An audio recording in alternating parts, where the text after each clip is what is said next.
Hello everyone, स्वागत है आप सभी का अरविंद गुंडरा चैनल पर। सभी प्यारे विद्यार्थियों को नमस्कार। बीएसटीसी 2022 प्री डीएलएड एग्जाम की अगर हम बात करें तो लगातार आपके कमेंट आ रहे हैं, सर इसका जो एग्जाम है वो कब तक होगा। इसके अलावा जो एग्जाम का जो समय बचा हुआ है, आखिरी समय की जो रणनीति है वो क्या होनी चाहिए, जो शेष समय है उसमें हम कैसे पढ़ें, किस सब्जेक्ट पर फोकस करें, ये लगातार आपके कॉमेंट आ रहे हैं। इसके अलावा जो भी अपडेट है इस वीडियो के अंदर मैं आपको बताने वाला हूं, तो एंड तक आपको वीडियो को देखना है। और जिसने अब तक चैनल को सब्सक्राइब नहीं किया गाइस, वो चैनल सब्सक्राइब करें, बेल आइकन को प्रेस करें, जिससे आने वाली सभी वीडियो का नोटिफिकेशन आप तक पहुंच जाए। आइए वीडियो को स्टार्ट करते हैं। आप सभी को पता है बीएसटीसी 2022 की अगर हम बात करें, फॉर्म भर चुके हैं और फॉर्म भरने के बाद में जो अभी तक की जो अपडेट सामने आ रही है कि लगभग 6 लाख के आसपास इस बार फॉर्म भरे गए।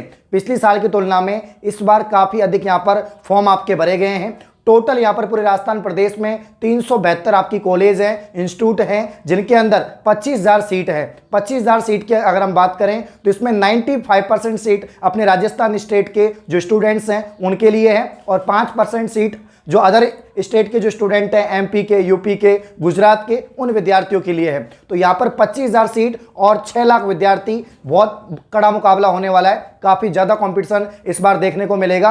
पिछली साल कोविड की वजह से, कोरोना की वजह से जो है आपके फॉर्म कम भरे गए थे। इस बार आप सभी को पता है सामान्य हो चुका है सब कुछ माहौल, तो यहाँ पर फॉर्म ज़्यादा गए हैं, तो कंपटीशन इस बार ज़्यादा देखने को मिलेगा। अब आपके जो लगातार कमेंट आ रहे हैं, सर एग्जाम कब तक होगा, तो मैंने आपको बताया था कि आपका जो एग्जाम है वो जो है सितंबर मंथ में होगा। लेकिन एग्जाम डेट सितंबर मंथ में इसलिए नहीं होगी क्योंकि आप सभी को पता है फॉर्म की डेट को एक्सटेंड किया गया है। इसीलिए अब जो आपकी एग्जाम है वो कब तक हो सकती है, तो अक्टूबर के फर्स्ट वीक में आपकी एग्जाम रहेगी। जी हाँ, अक्टूबर के प्रथम सप्ताह यानी नेक्स्ट मंथ में आपकी जो एग्जाम है वो होने वाली है। 10 अक्टूबर के आसपास आपकी जो एग्जाम है वो रहेगी। तो अब कितना समय आपके पास बचा हुआ है, तो आज 14 सितंबर हो चुका है, जो लगभग समय है वो 15-20 दिन आपके पास में बचा हुआ है। इस 15-20 दिन में आप कैसे तैयारी करें, कि रणनीति के साथ में तैयारी करें कि आपके जो मार्क्स हैं वो 450 या इससे भी अधिक मार्क्स आप लेकर आएं, क्योंकि इतने मार्क्स तो आपको लाने पड़ेंगे चाहे आप किसी भी कैटेगरी के हैं। रही बात कट ऑफ की, तो उसके ऊपर मैं वीडियो बना चुका हूं। अब हम बात कर लेते हैं कि भाई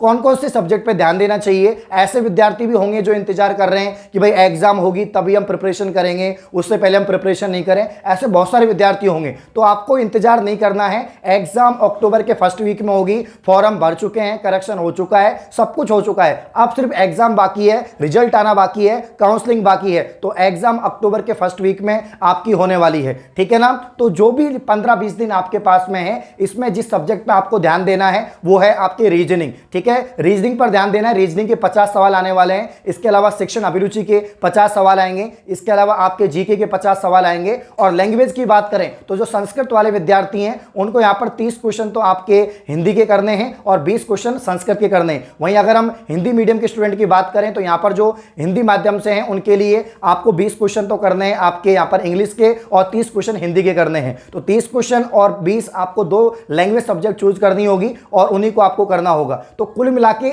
आखिरी टाइम में सबसे पहले आप रीजनिंग को कवर करें, क्योंकि रीजनिंग ऐसा सब्जेक्ट है, स्कोरिंग सब्जेक्ट है। कोई भी टॉपिक अगर आप रीजनिंग का कवर करते हैं तो 1 या 2 दिन के अंदर आप कई टॉपिक कवर कर सकते हैं, ठीक है ना। जैसे आपने आज रीजनिंग का कोई टॉपिक सीखा, उसका प्रैक्टिस कर लिया, तो वो आपको आ जाएगा। इतना कोई बड़ा मतलब कोई ज्यादा टफ नहीं होता है, आप सभी को पता है। चाहे वो सीरीज हो, वर्बल नॉन वर्बल रीजनिंग हो, इसके अलावा फिगर काउंटिंग है, कोडिंग डिकोडिंग है, इसके अलावा एज वाला टॉपिक भी काफी बार सवाल पूछते हैं रीजनिंग के अंदर। इसके अलावा और भी जैसे क्यूब एंड डाई है, बहुत सारे टॉपिक हैं, तो आप उनको सीख सकते हैं। एक बार आप सीख लो, कंसेप्ट सीख लो कि कैसे कोई टॉपिक होगा, उसके बाद में उसके कुछ रूल्स हैं, नियम है, वो आप याद कर लो, और उसके बाद में कुछ क्वेश्चन हैं जो प्रैक्टिस कर लो। अगर आप ऐसे करते हैं तो एक दिन के अंदर कई टॉपिक आप कवर कर सकते हैं। और रीजनिंग में जितने भी टॉपिक हैं वो बहुत कम समय आप कवर कर पाएंगे। और जब आपको रीजनिंग अच्छे से आने लगेगी, आपकी अच्छे से प्रैक्टिस हो जाएगी, तो यहां पर आगे जाके आपको दिक्कत नहीं आएगी। एग्जाम में आप अच्छा स्कोर कर पाएंगे। 50 में से आराम से 45 सवाल आप लोग कर सकते हैं। तो रीजनिंग पर ज्यादा फोकस करें, क्योंकि उसमें गलती होने के चांस और बाहर से क्वेश्चन आने के चांस कम है। जो आप पढ़ के जाएंगे उसी में से क्वेश्चन बनेंगे, ठीक है। दूसरी बात आपको ध्यान देना है यहाँ पर जो है आपकी लैंग्वेज पर। लैंग्वेज हिंदी इंग्लिश दोनों पर आपको ध्यान देना है। स्पेशली हिंदी के सवाल ज्यादा आने वाले हैं, 30 सवाल आने वाले हैं, तो आपको हिंदी पर विशेष ध्यान देना है। हिंदी पे जो भी टॉपिक है, संधि समास प्रत्यय उपसर्ग, वो सभी आपको याद करने हैं। काफी अच्छे यहाँ पर जो है सवाल आपके आने वाले हैं। जीके की बात करूं तो जीके की मैं आपको बता देता हूं कि जीके की क्लास, सामान्य जो ज्ञान की क्लास है, वो रेगुलर हो रही है। सामान्य ज्ञान जीके में 50 क्वेश्चन आएंगे और जीके में आपको जो है प्रैक्टिस करनी है, ओनली आपको प्रैक्टिस करनी है। प्रैक्टिस मतलब कि जो एमसीक्यूज हैं वही आपको रिवाइज करने हैं। अब इतना समय नहीं है आपके पास में कि आप कुछ टॉपिक पढ़ें, डिटेल पढ़ें, थ्योरी पढ़ें, उसके बाद में एमसीक्यू पढ़ें। आपके पास जो भी गाइड है, जो भी बुक है, उसमें टॉपिक वाइज एमसीक्यूज होंगे, वो आपको प्रैक्टिस करने हैं। इसके अलावा मैं आपको बता देता हूं, सुबह 9 बजे रोजाना जेन्युइन क्लासेस चैनल पर, अपना जो मेन चैनल है वहां पर रेगुलर क्लास हो रही है। जीके के महत्वपूर्ण क्वेश्चंस मैं आपको पढ़ा रहा हूं। रोजाना एग्जाम पैटर्न पर आधारित 50 सवाल राजस्थान जीके के आपको सॉल्व करवाए जाते हैं, जो मिक्स क्वेश्चन होते हैं। तो एक बेहतरीन तरीका है कंसेप्ट को सीखने का और क्वेश्चंस को प्रैक्टिस करने का, तो आप लोग क्लास ले सकते हैं। इसके अलावा अगर हम बात करें यहां पर आपके शिक्षण अभिरुचि, शिक्षण अभिरुचि सभी के लिए नया है। चाहे वो काफी ऐसे विद्यार्थी होंगे जो 12वीं के बाद तैयारी कर रहे हैं, काफी ऐसे अभ्यर्थी भी होंगे जो सेकंड बार दे रहे हैं, थर्ड बार दे रहे हैं। तो मैं आपको ये बोलना चाहूंगा कि शिक्षण अभिरुचि स्कोरिंग सब्जेक्ट है, उसमें आप एक बार समझ लो क्वेश्चन किस टाइप के बनते हैं, आंसर कैसे करने, कब, मतलब आपकी सोच क्या होनी चाहिए, अप्रोच क्या होनी चाहिए आंसर करते समय। तो ये बात आप लोग समझ लीजिए। बाकी आसान है, शिक्षण अभिरुचि इजीली आप कर पाएंगे। ठीक है, ये सारी चीजें आप ध्यान रखते हैं। तो लास्ट में अब 15-20 दिन है, जिन्होंने पहले से पढ़ लिया, सिलेबस कवर हो चुका है, तो रिवीजन पर ध्यान दें। कुछ नया मत पढ़ो, पुराना जो आपने पढ़ा है उसका रिवीजन करो। इसके अलावा जो हमारी क्लास हो रही है शाम को 7 बजे हिंदी की क्लास हो रही है, 30 क्वेश्चन रोजाना मैं आपको प्रैक्टिस करवा रहा हूं इसी चैनल पर, अरविंद कुंडारा चैनल पर। तो आप दोनों क्लास जरूर देखें और प्रैक्टिस करते रहें, रिवीजन करते रहें। इसके अलावा अब आप लोग ये चेक करिए कि आपके कितने आंसर्स आ रहे हैं, कहां गलती हो रही है उसको सुधारिए।